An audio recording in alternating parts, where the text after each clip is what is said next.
ಬಂಧುಗಳೇ, ಮಾಧ್ಯಮದ ಎಲ್ಲ ಸ್ನೇಹಿತರೆ, ಈಗಾಗಲೇ ಮಂಡ್ಯ ಜಿಲ್ಲೆಯ ಎಲ್ಲ ಶಾಸಕ ಸ್ನೇಹಿತರು ಮಾತನಾಡಿದ್ದಾರೆ. 3 ಜನ ಮಂತ್ರಿಗಳಿದ್ದಾರೆ. ಸಾರಾ ಮಹೇಶ್ ಅವರಿಂದ ಹಿಡಿದು ಉಸ್ತುವಾರಿ ಸಚಿವರಾದ ಪುಟ್ಟರಾಜ್ ಅವರಿಂದ ಹಿಡಿದು ಸಾರಿಗೆ ಸಚಿವರಾದ ತಮ್ಮಣ್ಣವರು ಈಗಾಗಲೇ ಮಾತನಾಡಿದ್ದಾರೆ. ನಾನು ಬೆಳಿಗ್ಗೆ 11 ಗಂಟೆಗೆ ಸಭೆ ಕರೆಯಬೇಕು ಅಂತ ಹೇಳಿ ನಾನು ಹಾಸನದಿಂದ ಬರುವಾಗ ಪುಟ್ಟರಾಜ್ ಅವರಿಗೆ ಹಾಗೂ ತಮ್ಮಣ್ಣವರಿಗೆ ವಿನಂತಿ ಮಾಡಿದೆ.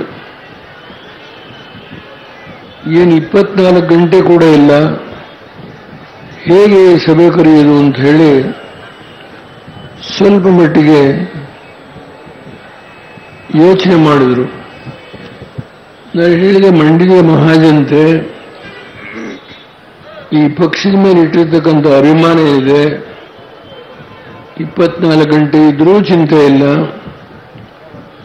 ತಾವೊಂದು ಕರೆ ಕೊಡಬೇಕು, ಪುಣ್ಯಾತ್ಮನಿ ಸಭೆಗೆ ಬರೋದು ಶತಸಿದ್ಧ ಅಂತ ಹೇಳಿ ನಾನು 12 ಗಂಟೆ ಒಳಗೇನೆ ನಮ್ಮ ಪಕ್ಷದ ಅಭ್ಯರ್ಥಿ ನಿಖಿಲ್ ಅವರನ್ನು ಘೋಷಣೆ ಮಾಡಬೇಕು ಅಂತ ಹೇಳಿ ತೀರ್ಮಾನ ಮಾಡಿದೆ.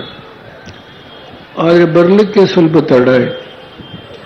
ಆ ಕೆಲಸವನ್ನು ತಮ್ಮಣ್ಣವರು ಪುಟ್ಟರಾಜವರು ಮಾಡಿದ್ದಾರೆ. ನಾವು ದೈವದಲ್ಲಿ ನಂಬಿಕೆ ಇದೆ. ಆ ನಂಬಿಕೆಯಿಂದಲೇ ಈ 60 ವರ್ಷ ರಾಜಕೀಯ ಮಾಡಿದ್ದೇನೆ. ಈ ಮಾತನ್ನು ಯಾಕೆ ಹೇಳ್ತಾ ಇದ್ದೀನಿ ಅಂದರೆ, ಕೇವಲ 37 ಸ್ಥಾನವನ್ನು ಪಡ್ಕೊಂಡಂತ ಜಾತ್ಯತೀತ ಜನತಾದಳ ದೆಹಲಿಯಿಂದ ಕಾಂಗ್ರೆಸ್ಸಿನ ಮುಖಂಡರಾದ ರಾಹುಲ್ ಗಾಂಧಿಯವರು, ಶ್ರೀಮತಿ ಸೋನಿಯಾ ಗಾಂಧಿಯವರು ಕುಮಾರಸ್ವಾಮಿಯವರನ್ನೇ ಮುಖ್ಯಮಂತ್ರಿ ಮಾಡಬೇಕು ಅಂತ ಹೇಳಿ ಅವರ ಪ್ರತಿನಿಧಿಗಳನ್ನು ಕಳಿಸ್ಕೊಟ್ರು. ನಾನು ಒಪ್ಪಲಿಲ್ಲ. ವಾಸ್ತವಾಂಶ ಹೇಳಬೇಕು, ನನ್ನ ಮಗನಿಗೆ ಬೇಡ, ಆರೋಗ್ಯ ಸರಿಯಿಲ್ಲ, 2 ಸಾರಿ ಮೇಜರ್ ಆಪರೇಷನ್ ಆಗಿದೆ, ನಾನು ಯಾವುದೇ ಕಾರಣದ ಒಪ್ಪಲ್ಲ ಅಂತ ಹೇಳಿ ಒಂದು ಅರ್ಧ ಗಂಟೆ ಮೇಲೆ ಚರ್ಚೆ ಆಯಿತು. ಪಕ್ಕದಲ್ಲೇ ಕೂತಿದ್ರು ಖರ್ಗೆ ಅವರು. ಅವ್ರನ್ನ ಮುಖ್ಯಮಂತ್ರಿ ಮಾಡಿ ನಾನೇ ಬೆಂಬಲ ಕೊಡ್ತೇನೆ ಅಂತ ಹೇಳಿದೆ. ಆದರೆ ಅದಕ್ಕೆ ಒಪ್ಪಲಿಲ್ಲ ಅವರು. ಕೊನೆಗೆ ಈ ರಾಜ್ಯದಲ್ಲಿ ಒಂದು ಜಾತಿಯ ವ್ಯವಸ್ಥೆಯನ್ನು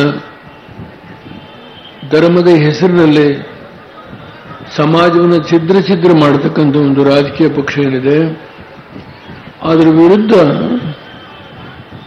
ನಾವು ಒಗ್ಗಟ್ಟಾಗಲೇಬೇಕು ಅಂತ ಹೇಳಿ ದೆಹಲಿಯ ಮುಖಂಡಗಳು ಸೂಚನೆ ಕೊಟ್ಟರು. ಅದರ ಮೇಲೆ ಕುಮಾರಸ್ವಾಮಿ ಅವರು ಒಪ್ಕೊಂಡಿದ್ದಾರೆ. ಶ್ರೀಮಾನ್ ಪರಮೇಶ್ವರ್ ಅವರು ಡೆಪ್ಟಿ ಸಿಎಂ ಆಗಿದ್ದಾರೆ. ಬಹುಶಃ ನಿಮ್ಮೆಲ್ಲರಿಗೆ ಹಲವಾರು ಜನ ಮುಖ್ಯಮಂತ್ರಿಗಳು ಪ್ರಮಾಣ ವಚನ ಸ್ವೀಕಾರ ಮಾಡಿದ್ದು ನೀವು ನೋಡಿರಬಹುದು ಕಳೆದ 60 ವರ್ಷದಲ್ಲಿ. ಆದರೆ ಈ ಸಾರಿ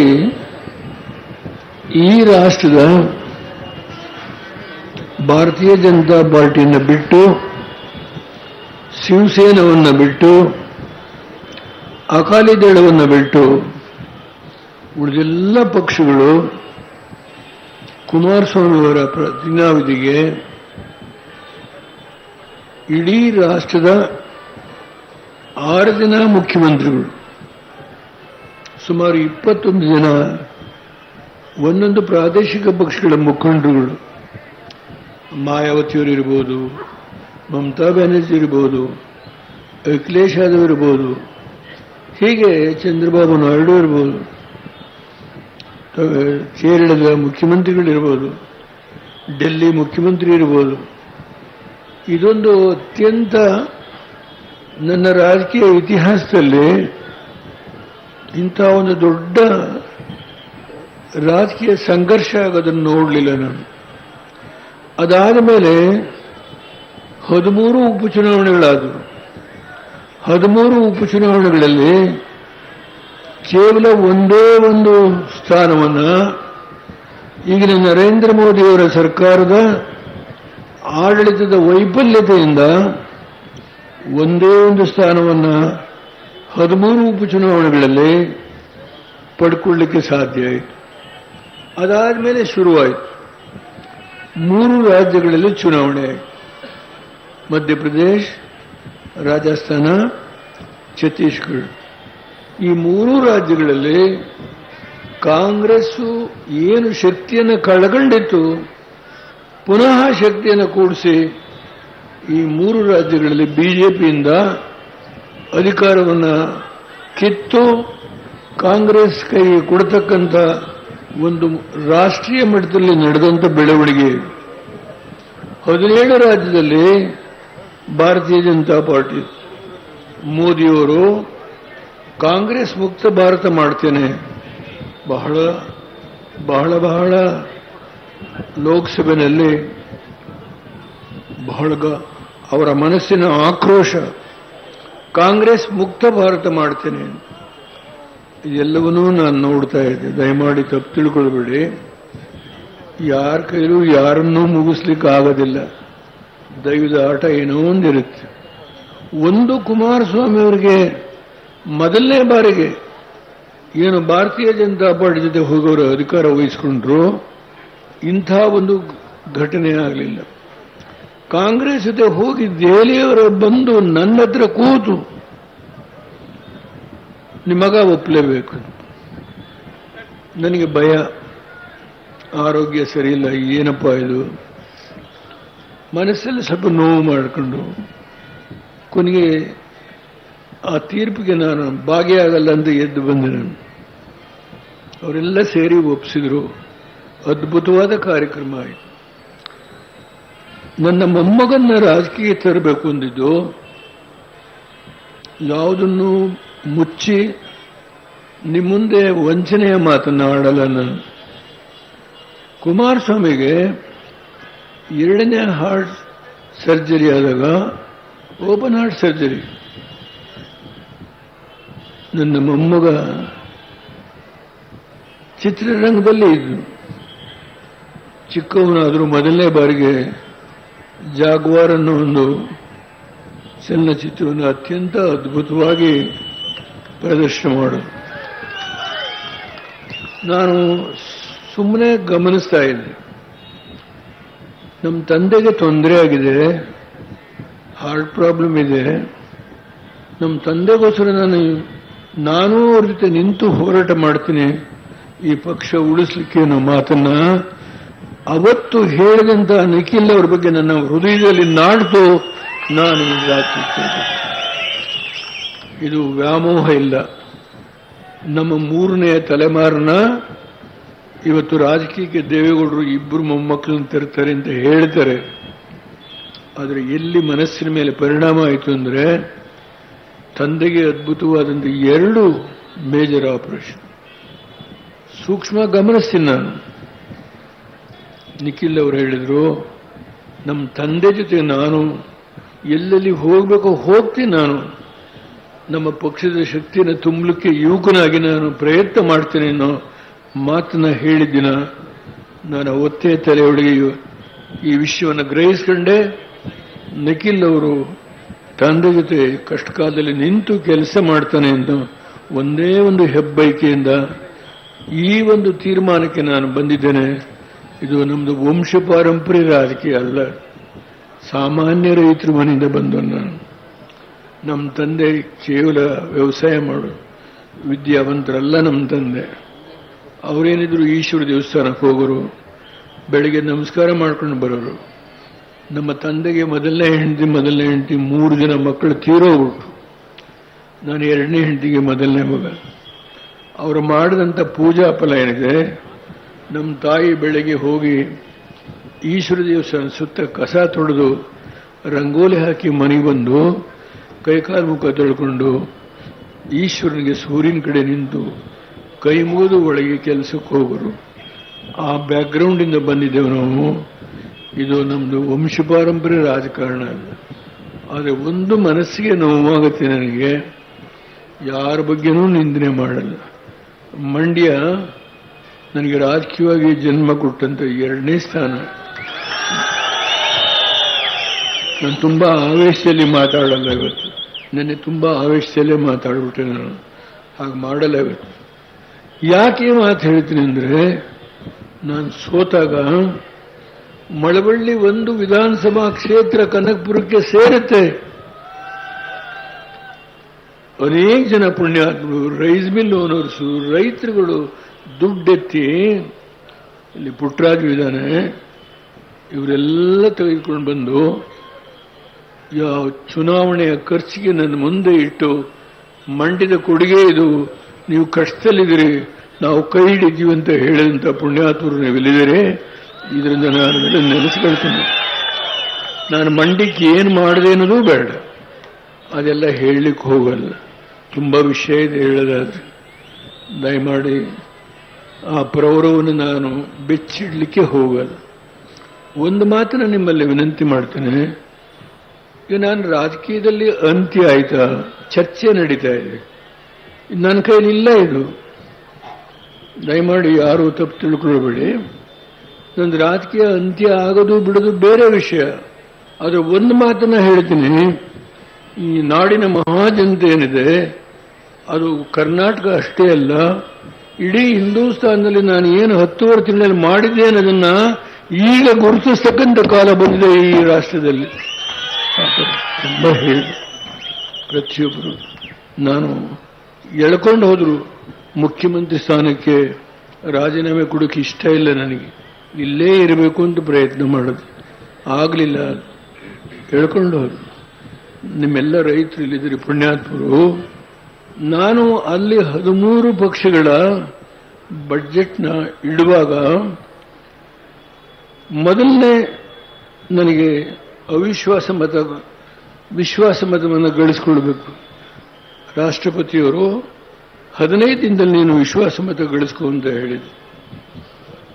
ನಾನು ಜೂನ್ 1ನೇ ತಾರೀಕು ಓದ್ ತಗೊಂಡೆ. ಜೂನ್ 11ನೇ ತಾರೀಕು ವಿಶ್ವಾಸ ಮತಕ್ಕೆ ಸಭೆ ಮುಂದೆ ನಿರ್ಣಯ ಮಂಡನೆ ಮಾಡಿದೆ. ಎಲ್ಲರೂ ಒಪ್ಪಿಗೆ ಕೊಟ್ಟರು.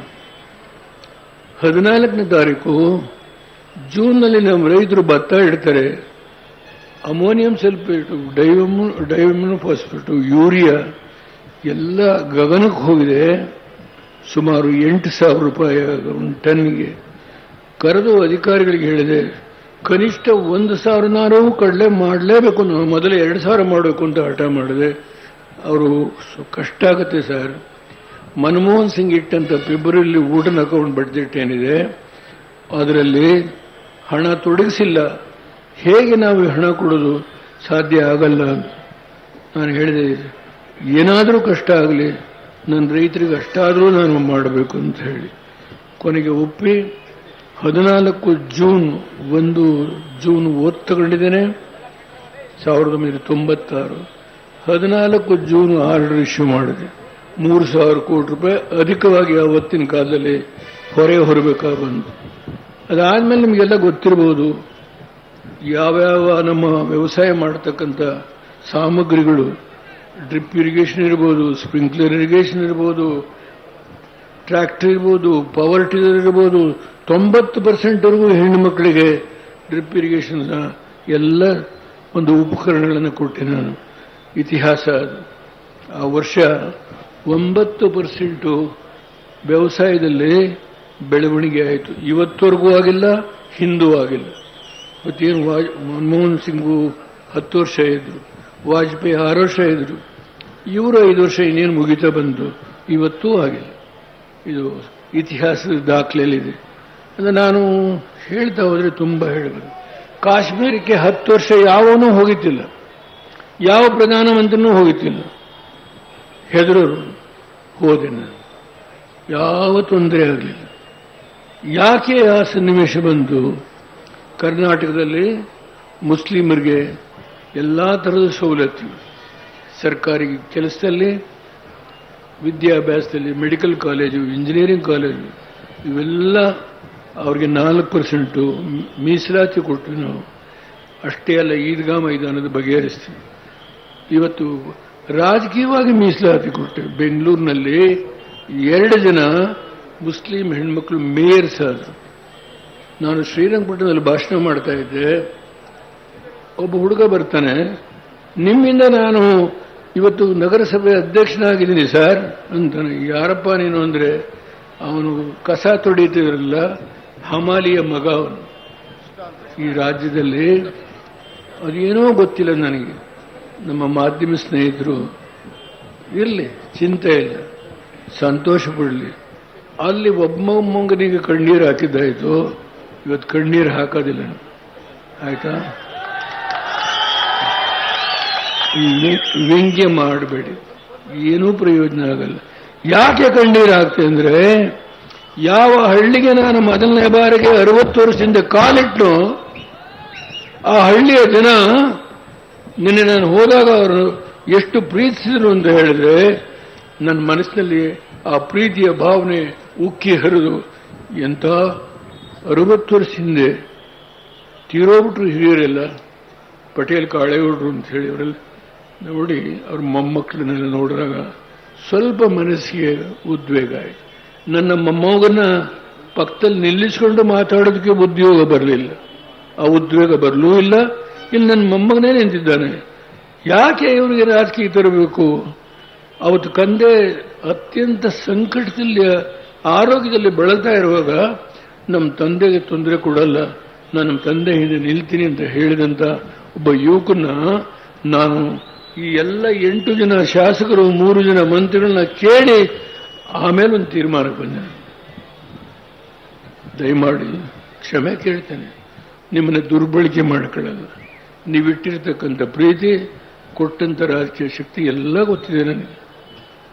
ಒಂದು ನಿದರ್ಶನ ಹೇಳಿ ಹೇಗಿದೆ ಅಂತ ಹೇಳಿ. ಮಂಡ್ಯ ಜಿಲ್ಲೆ ಮಹಾಜನ 2 ಸೇತುವೆಗಳನ್ನ ಕಟ್ಟೋದು ತಿಕ್ಕಾಟ. ಎಸ್.ಎಂ. ಕೃಷ್ಣ ಅವ್ರಿಗೂ ಮಂಚೇಗೌಡರು. ನನಗೆ ಎಸ್.ಎಂ. ಕೃಷ್ಣ ಅವರು ಅಶೋಕ ಹೋಟ್ಲಲ್ಲಿದ್ದಾರೆ, ಡೆಲ್ಲಿ ಹುಡುಗಿ. ನಮ್ಮ ನಾಗೇಗೌಡರಿಗೂ ಬಂದು ನಿಮ್ಮನ್ನು ನೋಡಬೇಕು ಅಂತ ಹೇಳ್ತಾರೆ.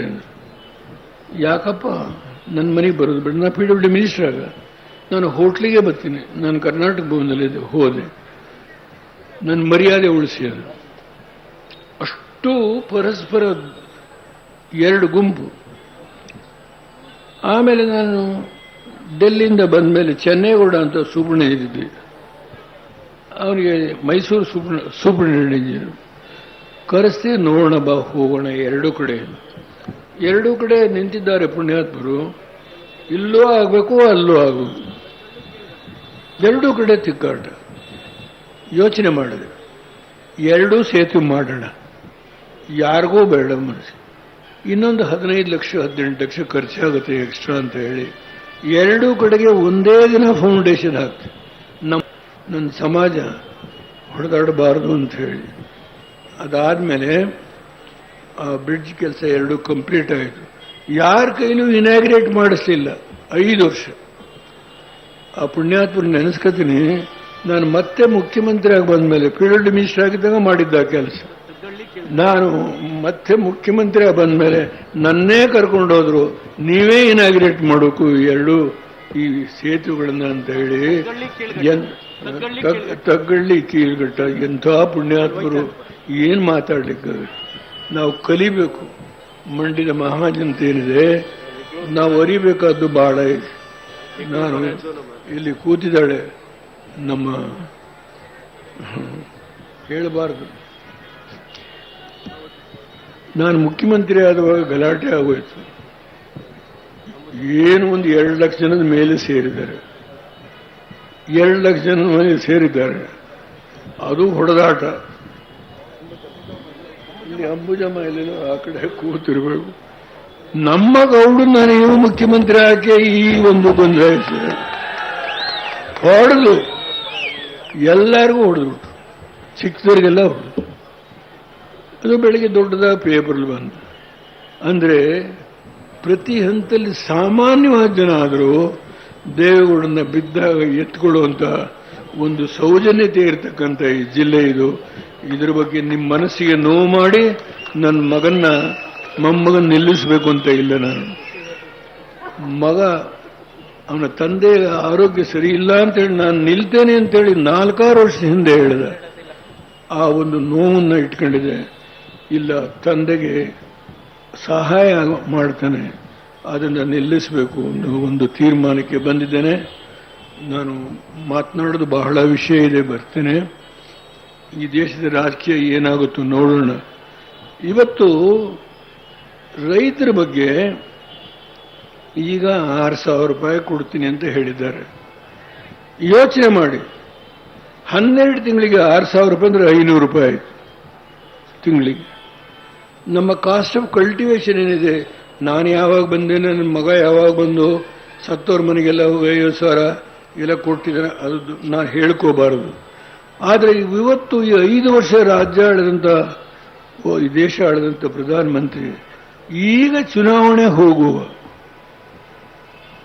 ಕುಮಾರಸ್ವಾಮಿ 3 ವರ್ಷದ ಹಿಂದೆ ಹೋದ ಕಡೆ ಅಲ್ಲ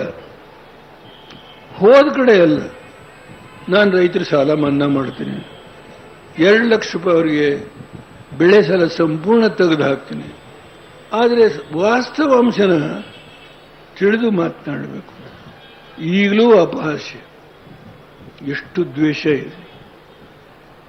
ಒಂದು ರಾಜಕೀಯ ಪಕ್ಷಕ್ಕೆ ಎಷ್ಟು ದ್ವೇಷ ಇದೆ. ನೆನ್ನೆ ಕೂಡ ನೋಡ್ತೇನೆ ನಾನು, ದೇವೇಗೌಡರು ಕಣ್ಣೀರು ಹಾಕ್ಬಿಟ್ರಂತೆ. ಆ ಕಣ್ಣೀರಿನಲ್ಲಿ ಈ ರಾಜ್ಯದ ಜನಕ್ಕೆಲ್ಲ ಮೋಸ ಮಾಡ್ತಾರೆ ಅಂತ ಹೇಳಿ ಒಬ್ಬ ಮಾಜಿ ಮುಖ್ಯಮಂತ್ರಿ ಮಾತನಾಡ್ತಾರೆ. ಅದು ಯಾರಿಗೇ ಆಗಲೂ ಅದು ಗೌರವ ಸಲ್ಲದಲ್ಲ. ಆ ಏನು ಸಾಲದ ಒಂದು ತೀರ್ಮಾನ ಮಾಡಿದಂಥ ಒಂದು ಪತ್ರವನ್ನು ರೈತರ ಮನೆಗೆ ಕಳಿಸಿದ್ರೆ ಅದು ಹರಿದಾಕಿ ಇವರು ತಿಪ್ಪೆಗುಂಡಿಲಿ ಹಾಕ್ತಾರೆ.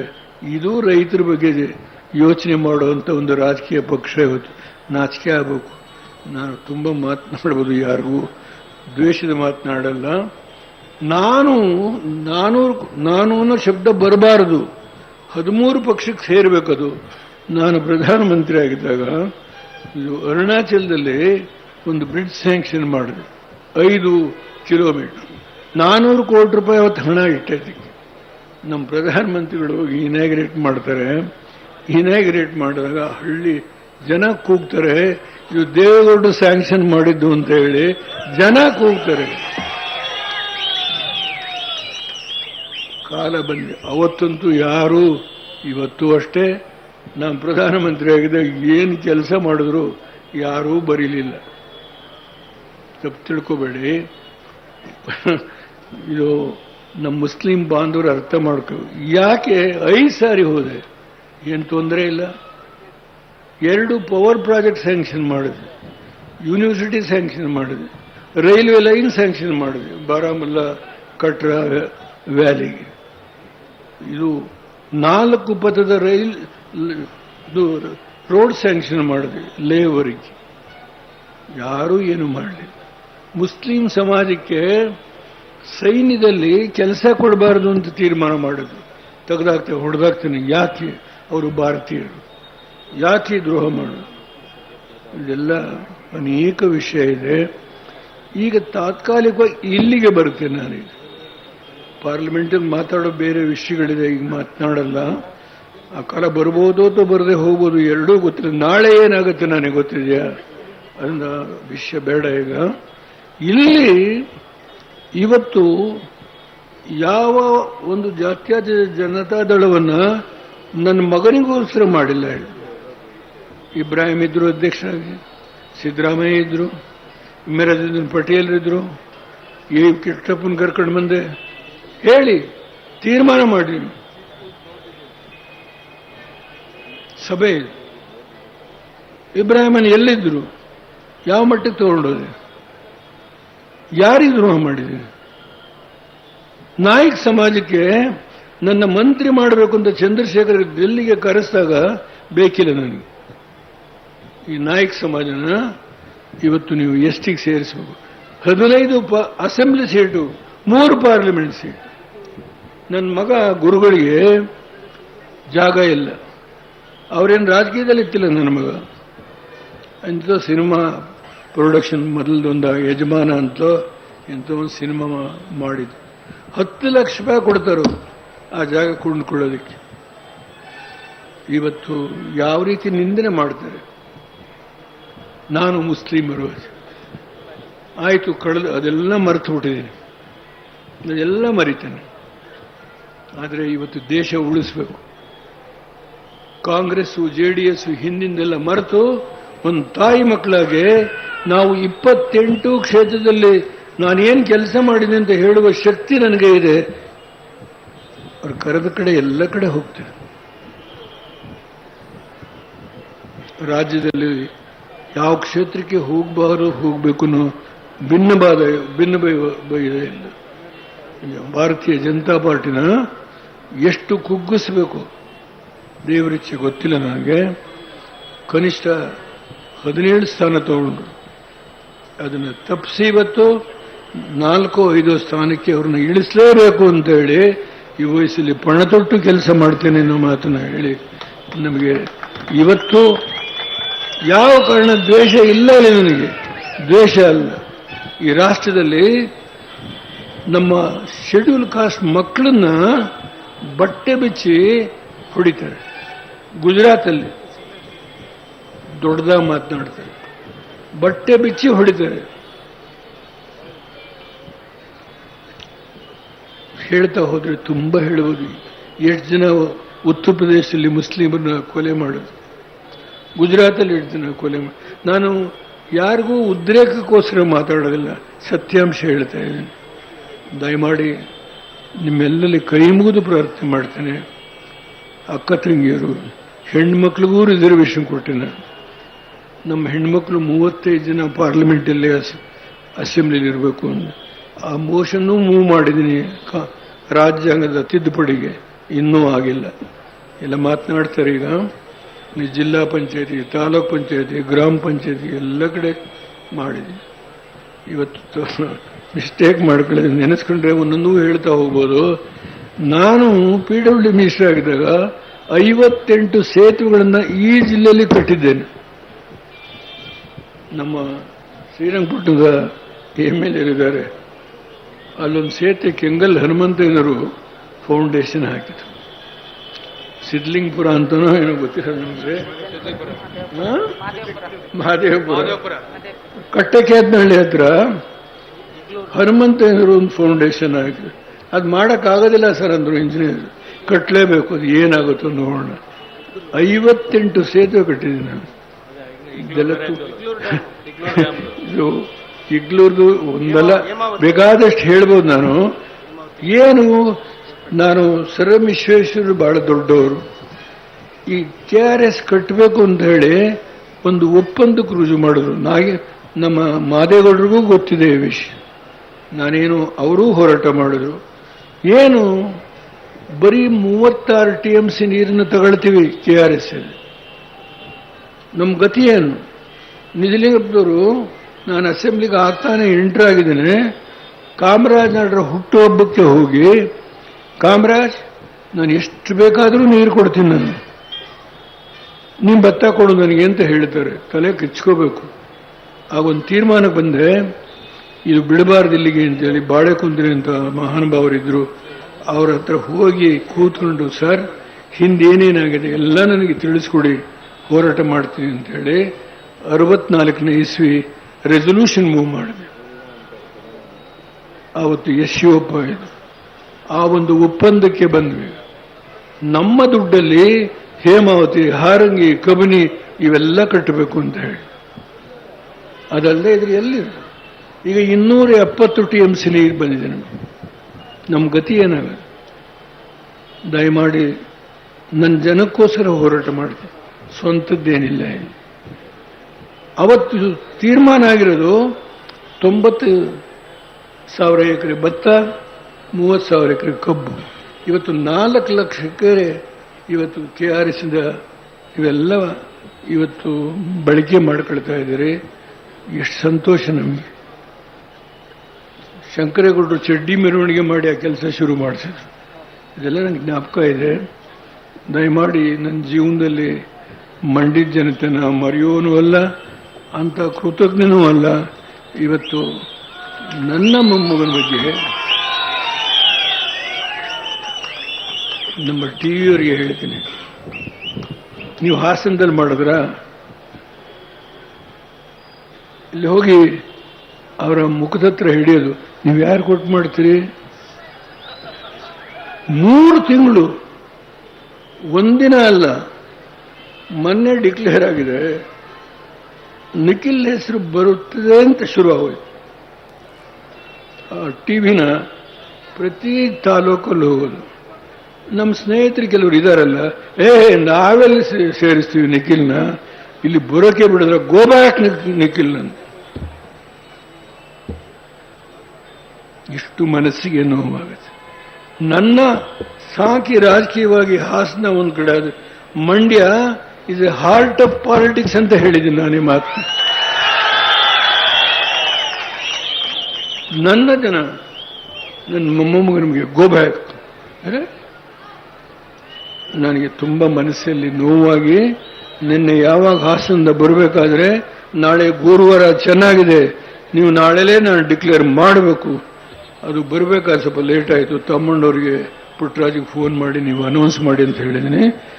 ನಿಮ್ಮೆಲ್ಲರ ಆಶೀರ್ವಾದದಿಂದ ಜಯಶೀಲನಾಗ್ತಾನೆ, ಅದರಲ್ಲಿ ನನಗೆ ಅನುಮಾನ ಇಲ್ಲ ಅಂತ ಯಾವುದೇ ಸಂಶಯ ಇಲ್ಲ. ಆದರೆ ಬುದ್ಧಿ ಹೇಳ್ತೀನಿ, ಇಲ್ಲೇ ಒಂದು ಮನೆ ಮಾಡಿ 8 ತಾಲೂಕುಗಳನ್ನ ರಾಜಕೀಯದಲ್ಲಿ ನೀವೆಲ್ಲ ತಂದೆ ತಾಯಿಗಳ ಸಮಾನ ಯುವಕರಿದ್ದೀರಿ, ನಿಮ್ಮ ಜೊತೆಲಿ ಒಡನಾಡಿಯಾಗಿ ಅವನು ಕೆಲಸ ಮಾಡೋದಕ್ಕೆ ಬದ್ಧನಾಗಿದ್ದಾನೆ. ಯಾವ ಸಂಶಯ ಬೇಡ ನಿಮಗೆ. ಅವನು ಬರೀ ಗೆದ್ದು ಹೋಗೋ ಪ್ರಶ್ನೆ ಅಷ್ಟೇ ಅಲ್ಲ, ಅವನಿಗೊಂದು ಕಮಿಟ್ಮೆಂಟ್ ಇದೆ, ಗೊತ್ತಿದೆ ನನಗೆ. ಅದನ್ನು ನಾನು ನಿಮ್ಮೆಲ್ಲರ ಪರವಾಗಿ ಅವನಿಗೆ ಆಶೀರ್ವಾದ ಮಾಡಿ ಅವನು ಜಯಶೀಲನಾಗಲಿ ಅಂತೇಳಿ ಕೈ ಮುಗಿದು ಪ್ರಾರ್ಥನೆ ಮಾಡ್ತಾನೆ. ಸರ್ವರಿಗೆ ನಮಸ್ಕಾರ.